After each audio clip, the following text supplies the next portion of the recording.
Қайырлы күн достар, сіздермен аман-есен жүздескеніме қуаныштымын. Арнама қош келдіңіздер. Бүгін біз сіздермен бірге құрамында екі затпен тез әрі оңай дайындалатын осындай үлпілдек омлет дайындайтын боламыз. Егер сіздер видеоны соңына дейін көрген болсаңыздар, міндетті түрде сақтап алыңыздар және өздеріңіздің достарыңызға бөлісе отырыңыздар. Ал арнама тіркелмеген болсаңыздар, міндетті түрде тіркеліп, каналыма қолдау көрсетулеріңізді сұраймын.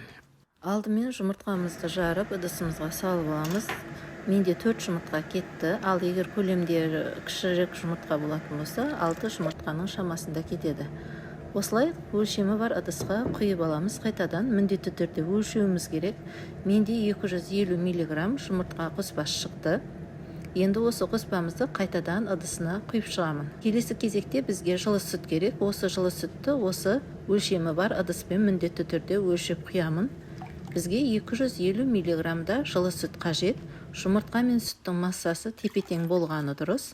Және венчиктің немесе шанышқының көмегімен жаймен араластырамыз. Тым қатты араластырмаймыз және дәміне қарай тұз салуды ұмытпаңыздар.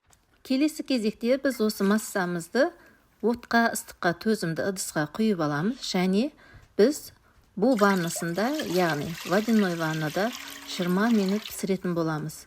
Ыдысымыз суға осылай толық емес жартылай батып тұру керек. Қайнағаннан бастап 20 минутта біздің омлетіміз пісіп шығады. Тым қатты қайнамау керек, суы шашырап. Міне біздің омлетіміздің беті қатайды. Енді осы омлетті ыстық судан алып, біршама суытып қоямыз. Майсыз әрі оңай дайындалатын омлетіміз дайын. Енді біз силиконды күрекшенің көмегімен омлетті осылай айналдыра босатып аламыз және тарелкамызды төбесіне төңкеріп осылай аударып алғанымыз жақсы. Міне бізде пайдалы, майсыз әрі дірілдек омлетіміз дайын. Достар, видео сіздерге ұнаса лайк басып, тіркеліп, қолдау көрсетуді ұмытпаңыздар.